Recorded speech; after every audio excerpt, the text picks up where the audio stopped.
Muito bem, gente. Artigo 4º, ele vai falar aqui que a política nacional tem por objetivo a necessidade dos consumidores, dignidade do consumidor, saúde e segurança do consumidor, interesse econômico do consumidor, qualidade de vida. Mas para resumir a história, eu posso resumir para você aqui só nisso. Transparência e harmonia. Se você colocar essas duas coisas, você já consegue pegar a ideia central aqui, tá? E os princípios. Em toda vez que o Estado agir no mercado de consumo, ele tem que agir com certas balizas, visando certos pressupostos, certo? Que princípios são esses, gente? O primeiro princípio é de que o consumidor ele é vulnerável, ele está abaixo do fornecedor, tá certo? Então, eu coloquei inclusive aqui a imagem, né, da origem do termo vulnerável, né? Você pode ver aqui que remete à ideia de alguém que pode ser ferido, né? Eu coloquei inclusive a título exemplificativo, só para você fazer uma analogia, tá? Não vai levar isso aqui ao pé da letra, né? De uma onça aqui, né? Uma onça, um felino, né? Aqui de olho nesse frágil animalzinho aqui, né?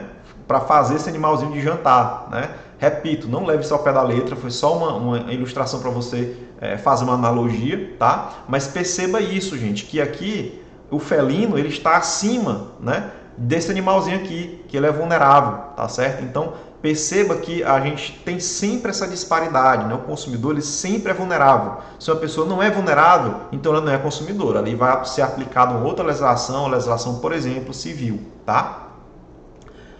Lembrando aqui das vulnerabilidades, nós já conversamos, né? Nós temos a vulnerabilidade técnica, eu dei o exemplo lá que eu estava perdido lá na questão dos móveis planejados, né? A científica, eu dei o exemplo lá do meu irmão que assinou um contrato bancário sem saber direito o que estava fazendo, tá?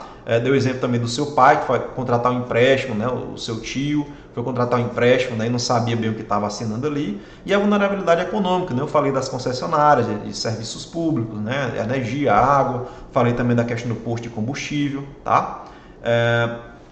E mais uma vez, gente, relembrando aqui o esqueminha, tá? Nós sempre temos de um lado aqui, o consumidor vulnerável, o fornecedor que faz aquela atividade, lembra da palavrinha atividade, com habitualidade. Ele com habitualidade, ele fornece certo tipo de produto, ele tem uma obrigação de fazer certo tipo de serviço com habitualidade, e o consumidor é aquele que paga, né, quase sempre diretamente, ou seja, oferecendo dinheiro, né, por aquele produto ou serviço, tá certo?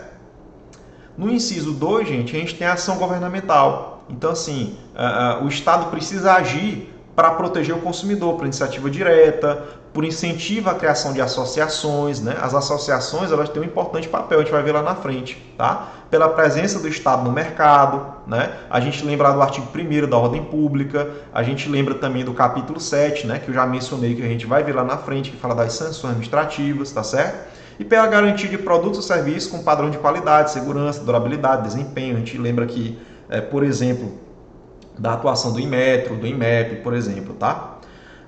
Inciso 3, nós temos, eu já falei que é muito importante, a harmonização dos interesses.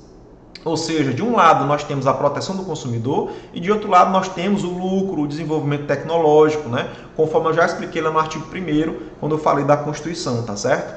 Sempre com base na boa-fé. Gente, isso aqui é muito importante, tá? Se você quer dizer que entende um pouco de direito do consumidor, você tem que saber decorado que boa-fé está aqui, tá certo? A boa-fé, gente, ela, digamos assim, prevalece a ideia de que a boa-fé, ela permeia todo o ordenamento jurídico, ou seja, ela está presente até mesmo em outras leis que não do consumidor, na civil, né? Está prevista, por exemplo, na legislação tributária, enfim. Mas no Código de Defesa do Consumidor, a boa-fé é um elemento central, né? E ela é prevista expressamente na parte de políticas públicas, né? Onde o PROCON tem que agir, mas apesar dela estar prevista expressamente só aí, né? Você vai ver junto comigo que no Código ela está presente em muitos artigos, tá certo? Agora você me pergunta, Ricardo, não me explica o que é boa-fé, né?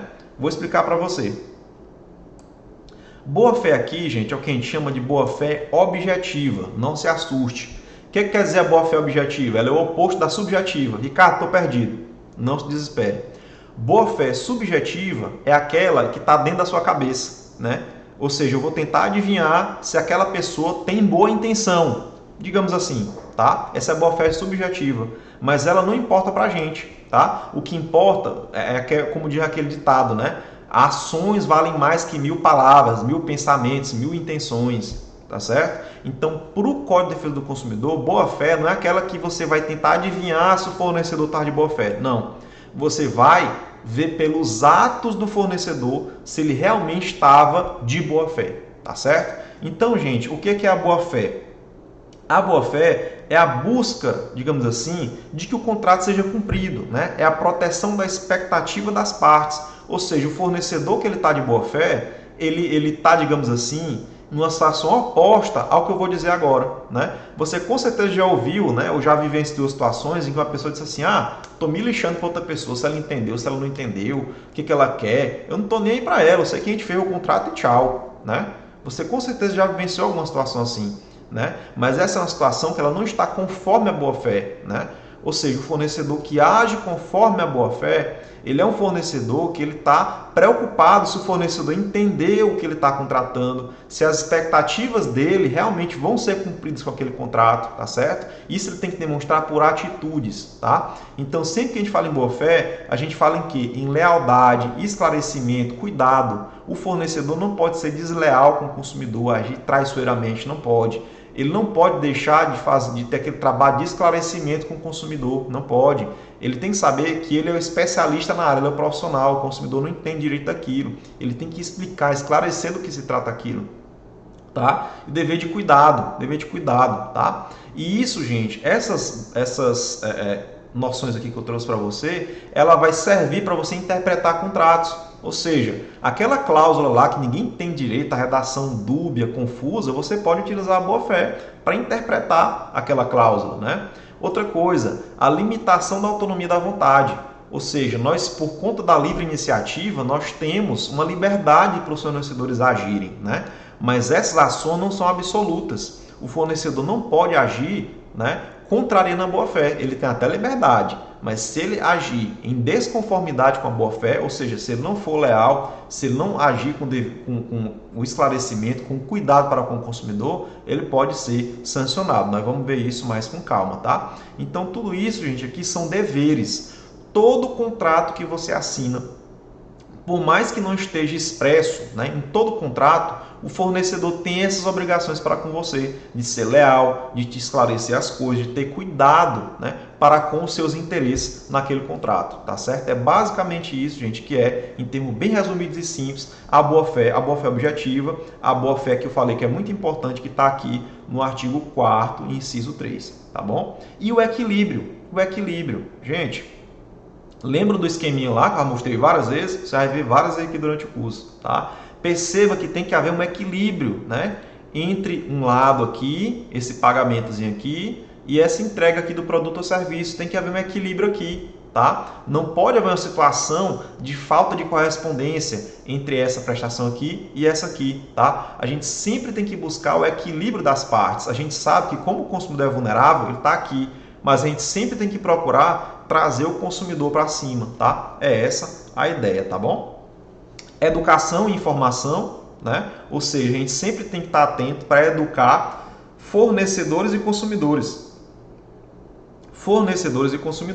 Nós não somos obrigados a dar consultoria para a empresa, tá? Mas a gente tem que ter ações educativas tanto para consumidores quanto para fornecedores sobre seus direitos e deveres, porque consumidor também tem dever, tá? Vocês podem ver aqui artigos correspondentes, a gente vai chegar neles daqui a pouco, tá? Percebam aqui, gente, o exemplo. Aqui é o nosso coordenador geral do Procon fazendo uma palestra, né, para o setor de telemarketing, né, de uma empresa de telefonia.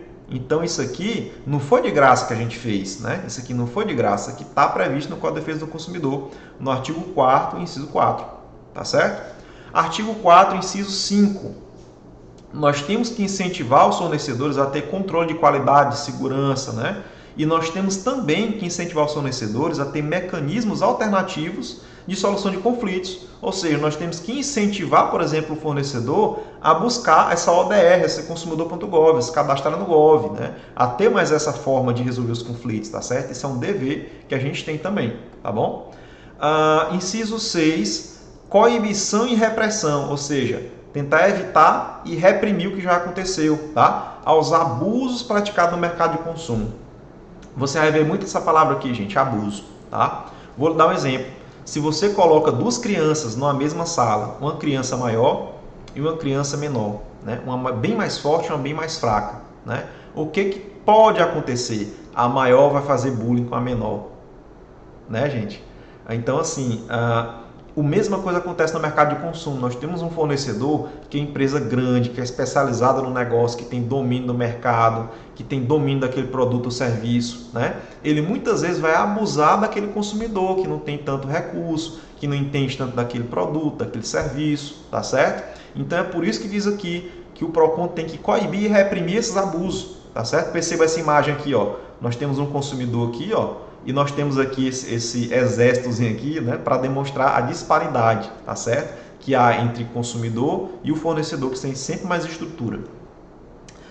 Inclusive concorrência desleal, né? Então, gente, perceba aqui também uma situação interessante que remete a essa imagem, porque se a empresa lesa ao consumidor, gente, do ponto de vista da análise econômica do direito, ele faz isso por quê? Porque é lucrativo. É lucrativo. Então, perceba que se o PROCON não sanciona uma empresa que lesa o consumidor, se ele faz aquilo, se ele permite que aquilo seja lucrativo, ele está fomentando a concorrência desleal. Tratar bem o consumidor, gente, não se engane, custa dinheiro. Uma empresa que engana o consumidor, ela lucra mais. Se ela lucra mais, ela vende mais barato. Se ela vende mais barato, ela vai quebrar o outro fornecedor que está se esforçando para cumprir a lei. Então, nós temos que fazer uso do nosso poder de polícia, do nosso poder de aplicar multas, da nosso poder de ser proativo, né, para evitar que haja concorrência desleal. Porque todos têm que respeitar o direito do consumidor. Se alguém não respeita, ela está levando vantagem no mercado, tá certo? E onde é que está isso, Ricardo? Está aqui, inciso 6. Inciso 6 do artigo 4º. Pouca gente observa isso, mas eu estou trazendo esse destaque para você, tá? E outra coisa, gente, que tal esse PlayStation aqui, ó? Vou até tirar. Que tal esse PlayStation aqui? Alguém percebeu? Alguém percebeu? Polystation. Polystation, gente. Então, assim, a gente também tem que cuidar, né, para que não haja esse tipo de manobra, né, para enganar o consumidor. Às vezes você pensa que é uma coisa, mas é outra, porque a marca, o signo distintivo, o nome comercial, a marca, te induz ao erro, tá certo? Isso é algo também que o Código de Defesa do Consumidor traz, embora a gente não tenha tanta vivência prática em relação a isso, tá? Inciso 7, racionalização e melhoria dos serviços públicos, ou seja, o PROCON tem que agir para que haja melhoria dos serviços públicos, tá certo? Aqui eu coloquei a estação de tratamento de água, aqui eu coloquei uma estação também, né, de energia, tá certo? Para ilustrar esse nosso papel de incentivar a melhoria dos serviços públicos, tá certo? Inciso 8, nós temos o estudo constante das modificações do mercado de consumo.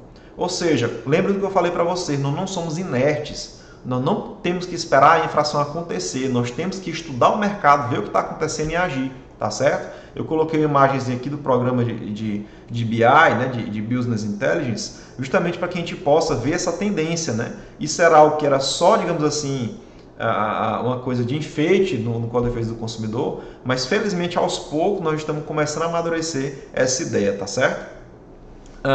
Inciso 9, nós temos que fomentar ações de educação financeira e ambiental, tá? Isso é algo que, como eu falei, vai ficar para depois. Aqui nós temos, né, uma sacolinha plástica sobre a questão da educação ambiental. Aqui nós temos, né, na Escola Nacional de Defesa do Consumidor cursos, né, de educação financeira. A Senacom já faz isso, cursos online gratuitos no site, tá? Que eu coloquei para ilustrar. E por fim, prevenção e tratamento ao superendividamento, tá? Isso é algo que a gente vai tratar posteriormente, tá? Mas já saibam que isso está aqui no inciso 10 do artigo 4º, tá bom?